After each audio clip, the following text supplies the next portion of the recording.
سفارتکار سابق ایمبیسڈر ہیں، you N میں بھی سرو کر چکے ہیں، مسعود احمد خان صاحب نے ہمیں جوائن کیا۔ مسعود صاحب بہت شکریہ، آپ نے ہمیں وقت دیا۔ آپ کیسے اس کو دیکھ رہے ہیں؟ ویسے پریمپٹ تو کیا، یعنی دیکھا جا رہا تھا، فورسی کیا جا رہا تھا کہ ایسا کوئی حملہ ممکنہ طور پر ہوگا، لیکن آگے صورتحال کس طرف بڑھے گی سر؟ اس سے دو تین اثرات فوری طور پر مرتب ہوں گے۔ ایک تو یہ ہے کہ جو امریکہ اور ایران کے درمیان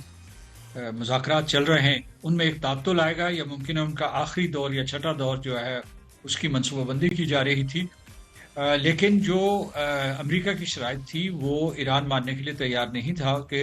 وہ افسودی کو، جو یورینیم کی افسودگی ہے، انریچمنٹ ہے، اس کو صفر کر دیں۔ تو یہ ایران نہیں مان رہا تھا، اور یہ بھی ایک تجویز درمیان میں آئی تھی کہ ایران اور بہت خلیجی ریاستیں جو ہے افسودگی کے لیے کوئی ایک علاقائی سینٹر بنا لیں، تاکہ یہ ہے کہ پورے کا پورا پروگرام جو ہے جوہری ہتھیاروں کی طرف نہ بڑھے۔ تو ایک تو یہ ہوگا۔ دوسرا یہ ہے کہ اسرائیل نے جو حملہ کیا اس نے کہا کہ صرف یہ ایک ہی حملہ نہیں ہے، ممکن ہے ایک ہفتے تک جو ہے یہ محیط ہو، تو اس وجہ سے جو یہ ہو سکتا ہے کہ بڑی کشیدگی شروع ہو جائے۔ جو امریکہ نے فی الحال جو ہے اسے اپنی کم ترجیحات میں رکھا ہے، یعنی جو ان کا فوری رد عمل آیا ہے وہ بھی کوئی اس قسم کا نہیں ہے، اگرچہ انہوں نے پچھلے ہفتے جو ہے یہاں سے امریکی جو بھی لوگ اس خطے میں موجود تھے، فوجی، ان کے خاندان، ان کا انخلاء شروع کر دیا تھا۔ تو اس لیے یہ ہے کہ ان کی نیشنل سیکیورٹی کونسل کی میٹنگ ہو رہی ہے امریکہ کے، جو کل ہوگا اس میں، یعنی جو پاکستان میں اس وقت شام ہو چکی ہوگی، ان کی میٹنگ ہوگی 10 بجے کے قریب، اور اس میں وہ اہم فیصلے کریں گے۔ ایران نے احتیاط یہ کی ہے، اس نے پیغام بھی دیا ہے کہ وہ اس وقت امریکہ کے اوپر، امریکہ کی تنصیبات یا امریکہ کے جو اثاثے ہیں اس خطے میں یا سمندر میں، ان کے اوپر حملہ نہیں کرنا چاہتا تاکہ جنگ وسیع تر نہ ہو۔ ایک چیز میں اس میں تھوڑا سا اضافہ کروں گا، اسرائیل نے جب سے غزہ کے اوپر حملہ شروع کیا اور اس کے وہاں قتل و غارت شروع کی اور جینوسائیڈ شروع کیا، تو اس کی کوشش رہی ہے کہ یہ جنگ وسیع تر ہو جائے، پھیل جائے، یعنی کبھی مصر کی طرف پھیلے، کبھی شام کی طرف، بعد جو ہے خیر لبنان کی طرف انہیں پھیلا دی، تاکہ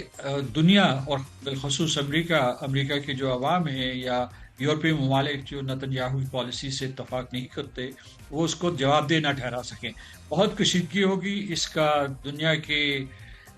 معاشی منڈیوں کے اوپر جو ہے بہت برا اثر پڑے گا۔ اس کا برا اثر پڑنا شروع ہو گیا ہے فوری طور پر، اور اس کے بعد جو ہے سپلائی چینز متاثر ہوں گی، پھر آنے والے دنوں میں جو ہے پروازیں منسوخ ہوں گی۔ تو یہ ایک نئے بحران کا آغاز ہوا ہے، اور اگر امریکہ جو ہے اس میں ایک دم مداخلت کرتا ہے اور اسرائیل کو روکتا ہے تو پھر تو حالات سنبھل سکتے ہیں۔ ایک اور اہم نقطہ میں آپ کو بتانا چاہتا ہوں کہ ابھی تک واضح نہیں ہوا کہ انہوں نے جوہری تنصیبات کے اوپر جو حملے کیے ہیں، ان کے دو قسم کی جوہری تنصیبات ہو سکتی ہیں۔ ایک میسائل ہیں جن کی تعداد 2000 کے قریب ہے، ایران کے پاس ہے، اور دوسرا جو ہے کہ جوہری افسودگی کے جو انسٹالیشنز ہیں یا تنصیبات ہیں، اگر اس کے اوپر حملہ کیا تو تابکاری کے بہت بڑے خطرات ہیں، اور تابکاری جو ہے اگر پھیلی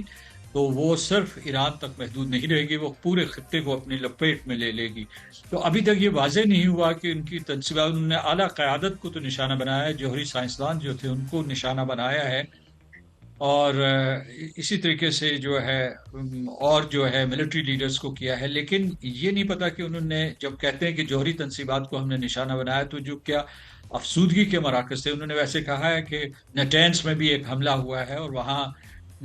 جوہری افسودگی کے ذخائر موجود ہیں، ذخائر موجود ہیں، اور یہ بھی بیان آیا اسرائیل کی طرف سے اس بارے میں تو آیا ہے کہ بیان کہ ان کا یہ کہنا تھا کہ چند دنوں میں ایران کے پاس 14 کے قریب جوہری ہتھیار وہ حاصل کرنے کی صلاحیت رکھ سکتا تھا، میزائلز وغیرہ، تو اس لیے ہم نے یہ نشانہ۔ اچھا مجھے بتائیے سر کہ ڈونلڈ ٹرمپ پہلے امریکی دفتر خارجہ نے تو واضح طور پر کہا کہ ہمارا اس سے تعلق نہیں ہے، لیکن ابھی جو ہم بیانات دیکھ رہے ہیں تو ڈونلڈ ٹرمپ کے بیانات آنے کہ ایران نے اگر حملہ کیا تو امریکہ اسرائیل کا دفاع کرے گا، تو اس کا مطلب ہے کہ پوری طریقے سے امریکہ اس جنگ میں شامل ہے نا؟ ایران نے تو ریٹیلیٹ کر دیا ہے۔ دیکھیے، امریکہ اس جنگ میں اس وجہ سے شامل ہے کہ صدر ٹرمپ نے پہلے کہا تھا، دھمکی دی تھی کہ یا ہم حملہ کریں گے، یعنی امریکہ، یا اسرائیل حملہ کرے گا، اور اسرائیل جو وہ تو بار بار کہتا رہا ہے۔ تو میں سمجھتا ہوں کہ اسرائیل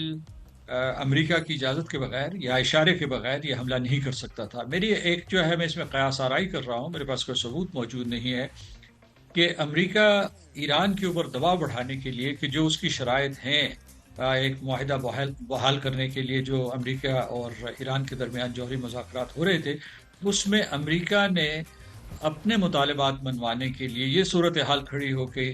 ایران جو ہے وہ گھٹنے ٹیک دے۔ کیا یہ ممکن ہوگا؟ کیا یہ پالیسی جو ہے دانشمندانہ ہے؟ کیونکہ ہو سکتا ہے کہ، اور ہے، سامنے نظر آ رہا ہے کہ ایران، چونکہ یہ اس کے ایگزسٹنس کا سوال ہو جائے گا، یا جو ان کی وہاں پورے کا پورا نظام ہے، جو ایک قسم کا جو ایرانی نظام جو کئی دہائیوں سے چل رہا ہے، اس کو چونکہ خطرہ ہے، تو اس کے دفاع کے لیے وہ کوئی قدم بھی اٹھا سکتے ہیں۔ تو میں سمجھتا ہوں کہ امریکہ نے، جیسا کہ میں نے پہلے کہا، کہ مذاکرات میں کامیابی کے لیے اور اپنے شرائط منوانے کے لیے اسرائیل کو یہ اشارہ کیا ہو، لیکن کیا وہ اس سلسلے میں اپنے مقاصد حاصل کر سکے گا یا نہیں، مجھے اس سلسلے میں شک ہے۔ اور ایک اور چیز بتائیے گا کہ بڑا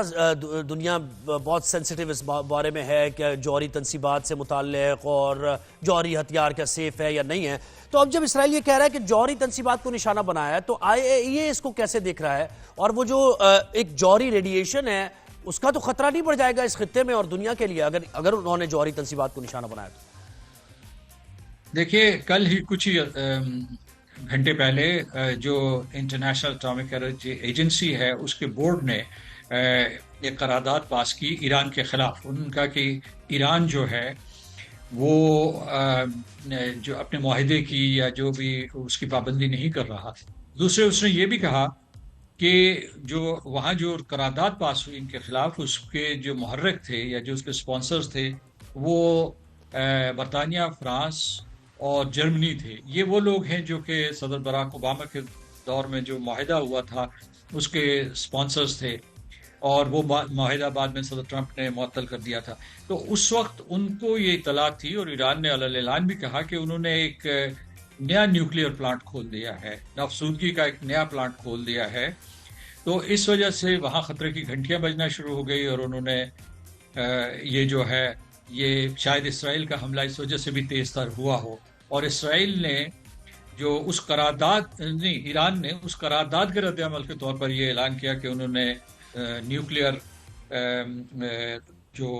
توانائی نہیں، آپ یہ کہہ سکتے ہیں کہ نیوکلیئر افسودگی کا ایک نیا پلانٹ کھول دیا ہے۔ تو اس وقت جو اسے انگریزی زبان میں کہیں گے برنکمنٹ شپ ہو رہی ہے،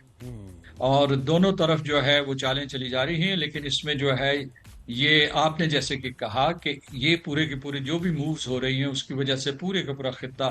جنگ کے شعلوں میں لپٹ سکتا ہے، اور اگر تابکاری ہوئی تو اس سے نہ صرف ایران بلکہ پاکستان، پورے کے پورے جو مشرق وسطیٰ کے ممالک ہیں، جنوبی ایشیا، یہ سارے کے سارے برے طریقے سے متاثر ہوں گے، کیونکہ وہ جو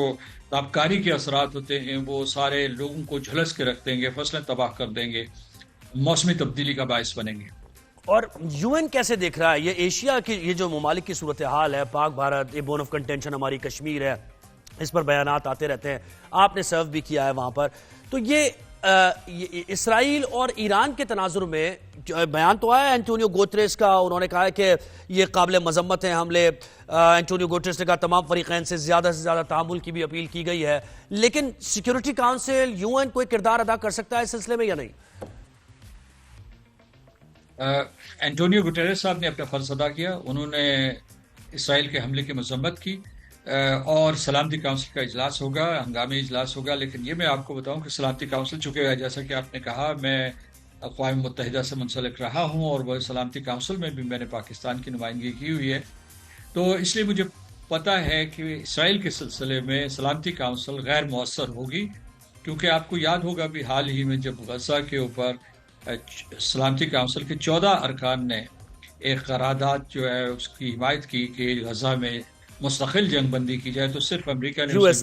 ویٹو کیا۔ امریکہ کا وہاں اثر و رسوخ ہے، اور امریکہ کا اثر و رسوخ سلامتی کونسل میں اسرائیل کی وجہ سے ہے، اس میں اسرائیل کی پشت پناہی شامل ہے، اور اسرائیل کو ایک قسم کا ویٹو حاصل ہے۔ تو جو انٹونیو گوٹریس کا بیان ہے، جو لفظی یا زبانی کلامی کارروائی ہے، اس سے زیادہ کچھ بھی اقوام متحدہ کردار ادا نہیں کر سکتا۔ اس وقت جو ہے صرف اور صرف امریکہ کردار ادا کر سکتا ہے، لیکن امریکہ خود جو ہے ایک قسم کا پارٹنر ہے۔